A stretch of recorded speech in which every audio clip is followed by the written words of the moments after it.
The Niger Delta is a region of unparalleled ecological richness characterized by its intricate network of waterways, lush mangrove forests, and diverse ecosystems as the continued struggle for oil wealth and environmental harm continues to fuel mutual mistrust in the Niger Delta. Indigenes of the Niger Delta are beginning to speak up against the coalition of Niger Delta civil society organizations calling for a mass protest against the current board chairman of the Niger Delta Development Commission, NDDC, tagged mother of all protests, scheduled to hold simultaneously tomorrow, 26th of February 2025, in the Federal Capital Territory and across all Niger Delta states. According to the findings, the demands of the proposed protest seeks to remove the top officials of the NDDC. Meanwhile, in a swift reaction, Abubakar Momo, the Minister of Regional Development, stated clearly that President Tinubu holds the right to change and appoint. By the provisions of the Act, your tenure is for 4 years. And by the grace of God, you are expected to spend 4 years, all things being equal. Nothing happen. And after your 4 years tenure, if it is the wisdom of Mr. President to reappoint you, the relevant provisions of the Act says that. I'm saying this against the backdrop of recent complaints and clamors that I've received from different parts of the country, particularly the South and that's a Niger Delta region. Last week, I had a lot of complaints, people protesting, asking me that the board of NDDC need to go. I asked, why must the board of NDDC go? Because they were appointed on the basis of the Act. And the Act specified that as a board, you have 4 years to remain in power. Within that 4 years, if nothing happens, and the Mr. President wants to bring you back, he can reappoint you. They now told me, yes, that the MD, particularly the state he comes from, has spent 4 years. And for that reason, he should give way to another seat. I now gave them. I said, well, it's unfortunate that some of you are not privy to what is on ground. It is true that Bayelsa State, by the provision of the Act, Timi Alabe spent 2 years, and he was expected to spend 2 years. But when this administration came in, President Ahmed Bola Tinubu, he renewed the appointment of the managing director for another term of 4 years, with effect from 25th October 2023. So all of those clamoring that this one should go, if you want a replacement, go and meet the president. He's the only person who can authorize me that that person's tenure is over. So joining us now on the morning show as we explain the position of the law on the NDDC composition of officers is Liborous Oshoma, a human rights activist and a human rights lawyer, human rights activist. Liborous, when the juice is sweet, everybody will gather around it. Yes. NDDC juice is sweet. That's why they are gathering around it. You are going to tell us what the law says. Yeah. But why is all of this happening? Is it the same NDDC that they told us to offer a mic from that scandal where Mr. Akpabio was still even Niger Delta minister, and we didn't hear the end of it? They are still getting statutory transfer. Now we all have development commissions across the nation. NDDC is the one of it. In fact, the South-South has a double whammy because there's South-South Development Commission now, and there's NDDC.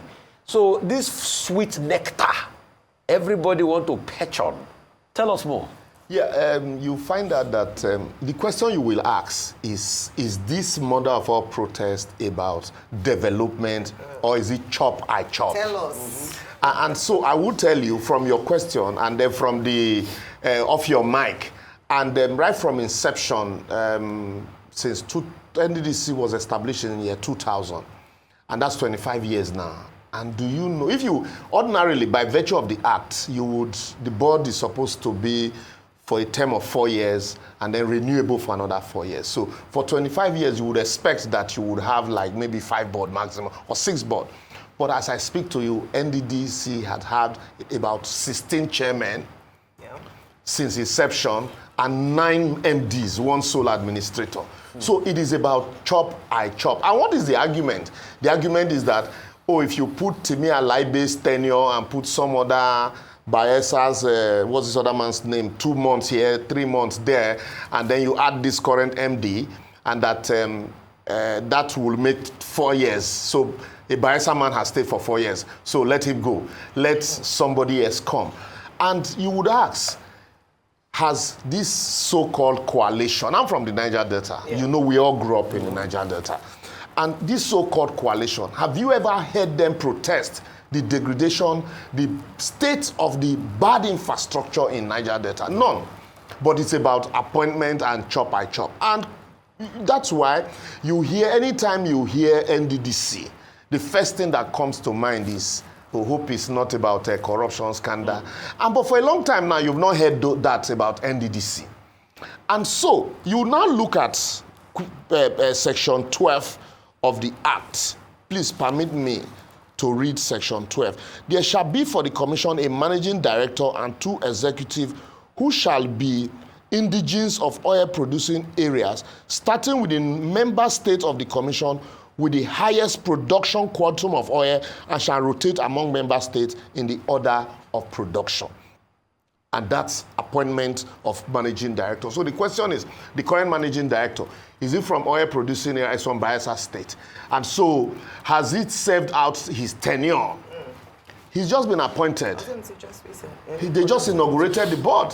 And if let's even assume that the 2023 term that he served, when Buhari first appointed him, he served from January to when the board was dissolved and is reappointed. Even if we say it is 1 term, if you look at section, permit me again, if you go to section 3 of the Act, section 3 of the Act says, subject to the provisions of section 4 of this Act, a member of the board, other than an ex-officio member, shall hold office for a term of 4 years at the first instance and may be reappointed for a further term of 4 years and no more.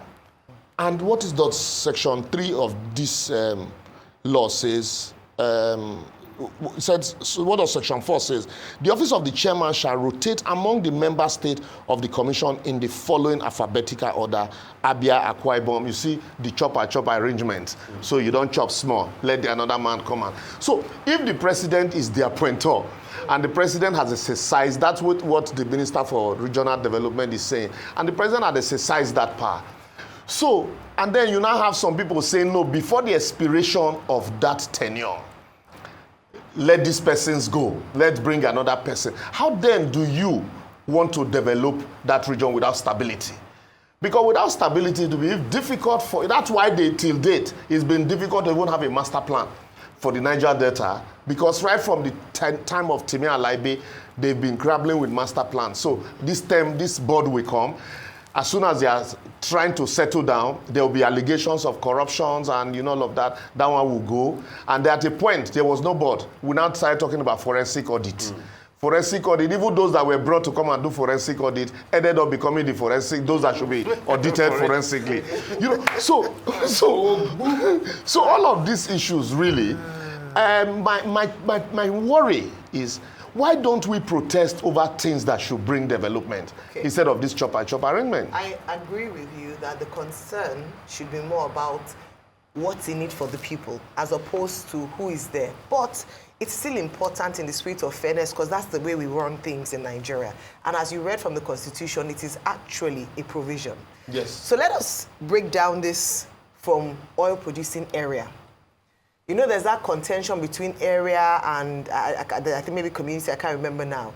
But would you say that the MD and the chairman are both from oil-producing areas? Because if that's according to the Constitution, then it has to be followed. So I hear you about let us focus on the work. But also, if the people have a legitimacy in going out to protest, are these two people from oil-producing areas? The MD is from an oil-producing area in Bayelsa. Yes. The chairman is from Delta State. Okay. Are these two states not part of the NDDC? What is their grounds? So the question now, the misinterpretation here, is that Section 2 says, there is hereby established for the Commission a governing board, in this act referred to as the board, which shall consist of a chairman.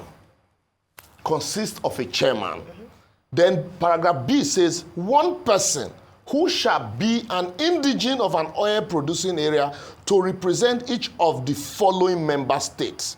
That is Abia, Akwa Ibom, just like that. Then you go 3 persons to represent non-oil mineral production states, 1 representative of oil producing company, 1 person to represent the Federal Minister of Finance, 1 person from the Federal Minister of Environment, and then the Managing Director, 2 Executive Director, and the Chairman and other members of the board shall be appointed by the President, who is the Commander of the Armed Forces, subject to confirmation of the Senate, in accordance, in consultation with the House of Rep. He shall be a person of proven integrity. So if you look at that section 2, it says there shall be a chairman. The board members, other board members shall be appointed from oil producing area. So the argument now is that, oh, this chairman is from Agbo, that Agbo is not oil producing area, even though it's in oil producing state. Onyema Gochukwu, who was the first chairman of NDDC, is from Umuahia. Umuahia is not oil producing area. But Abia is a member of NDDC. Senator Odoma Egbe, SAN, he's from Ikom. Ikom is not oil producing area. But Cross River is a member of NDDC. So when you look at the interpretation they are giving to it, that is not the intendment of the NDDC Act, because I'm reading from the NDDC Act. Yeah. So the president has appointed a member from the states. If you had said the chairman was from, let's say, Lagos State now, you say Lagos State is not a member of NDDC. And then also by precedent, you've had chairmen of the board who are not from that. So the Act didn't say there must be oil in your backyard. So for the sake of argument, right, yes, you talk about precedent, but what if, they say it's when you wake up is your morning. Yeah. So all this while, the group were not active. So they've woken up now to realize that actually you are from an oil-producing state, but not an oil-producing area, and want to fight for our rights. Is that legitimate? The major thing here, first and foremost, the chairman, when he was appointed, people will look at the politics interplay. Because most oppositions will not come out from outside of your state. The opposition, people who want that seat, who feels, oh no, this man is not in APC. Why will you be appointing somebody who is not in APC? He's he's not in APC. So that's another consideration. Yes, so instead of coming out to say, you said is Ogboku in APC? I don't know. What I'm saying is, the current chairman, the current chairman was a commissioner under PDP government in Delta State. The current managing director was a special advisor to a former minister under APC. So by extension, you can say, yes, the managing director. The people that are opposing the appointment of the MD are from Bayelsa, who are saying, no, let somebody else come now. Those opposing the appointment of the chairman are from Delta. Some would feel, oh, no, this man is not one of us. They had appointed somebody who they feel is APC. All of this for chop. All of this. Yes, that's why I said it's all about chop and not development. Well, that's what I was going to say. That I'm sure if they were looking to nominate people to fast, this trouble will not be there. No, nobody will. It's because they're not fasting. But okay, so as a lawyer, what is the right way? Because now the arguments about interpretation of the law, or about the code of conduct, the constitution of the NDDC. As a lawyer, what would be the ideal way to say, okay, I think it should be interpreted this way. I think it should interpret it that way. What is the ideal way for them to get out of this? That's what I'm saying. The ideal way is what is on ground. And that, like I said, there shall be a board which shall consist of a chairman. Okay. The board shall consist of a chairman. Simpliciter. And then, because when the law expressly mentions specifics, that's what the law, that's the intendment. You can't read meanings into it.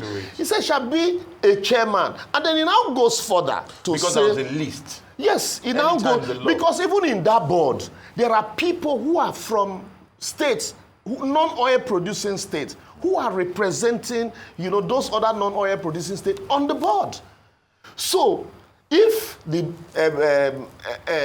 by this interpretation, what the president can do, appoint a chairman from amongst the member states, and he now specifically stated that the managing director shall rotate among member states on the basis of production quantum. In this state, in the case of chairman, it didn't even say on the basis of production. Yes. It just says that on the basis of, state by state, alphabetical order. So Rufai could be the chairman. No, they are saying Agbo is all producing, Okay, There's an oil exploration going on in Agbo. Okay. Aladima. So if Agbo is oil producing, then what is the cry? What is the cry? Because their agitation is that it is not oil producing. And so now, if Agbo is oil producing, then what is the cry? Okay, so because the law didn't say, like I said, the law didn't say until you have a river of oil well, and then you must be qualified. The Prime Minister has appointed to serve out 2 years of the remaining 4 years of the Bayelsa MD. The next MD is due to Delta. That's what Yes, so that is after the expiration of the tenure of the current managing director. They just been inaugurated in August 2024. So they have 4 years. After 4 years, assuming that the tenure had expired, and then the president is reappointing him, then you can now begin to say that 9 months that he spent in office during Buhari's term, whether it was truncated or not, should be seen as a tenure of a board. But that's not the case here. The board has been inaugurated. It has a term of 4 years. You're saying no. Truncate the term of 4 years because he did 2 years. If you add it to Timi Alaibe's 2 years, 1 year plus, and But what's be all for this matter? You call me to go interpret law, you ask me to be my own. I mean, Niger Delta. So it's Niger Delta that is your own in this matter. You know why I'm asking? Because a lot of people are saying, see, the truth is, no matter how we move around, yes, we have already lost the plot with the NDDC. So in losing the plot is how we can bring the NDDC back. So we should just completely throw it away No, because we I'm not lost the saying plot? throw it away. I'm saying is how we can have real reforms in the NDDC for accountability. But all these arguments will never lead us to real reforms. So, but till today, we've not know what accounted for off your mic. That matter is dead. Okay. Till today, the issue of forensic audit and even how funds are disbursed in the NDDC is still a back and forth. This same NDDC, you remember how even the MD and the former chairman, and the minister. Yeah. So all of this, there are many unsolved riddles. So is it a personal position we should be talking about? We should be talking about the real issues because NDDC is going to get close to 1% of the budget. Again. I wish I could give you a hug from here. No, give me. One would expect that these same people who are agitating, who are organizing murder of all protests, will say, you know what? Now we want to have a forensic audit of the past activities of NDDC. Because for us to move forward, we're talking about stability, we're talking about a master plan, but we cannot forget completely the funds that have been spent and sunk into this place, and it is still like this. Off your mind. So let us call on the government to give us a complete audit. But they are not doing that. Rather, it is, look, whose turn is it to chop? Okay, I know. Turn by turn,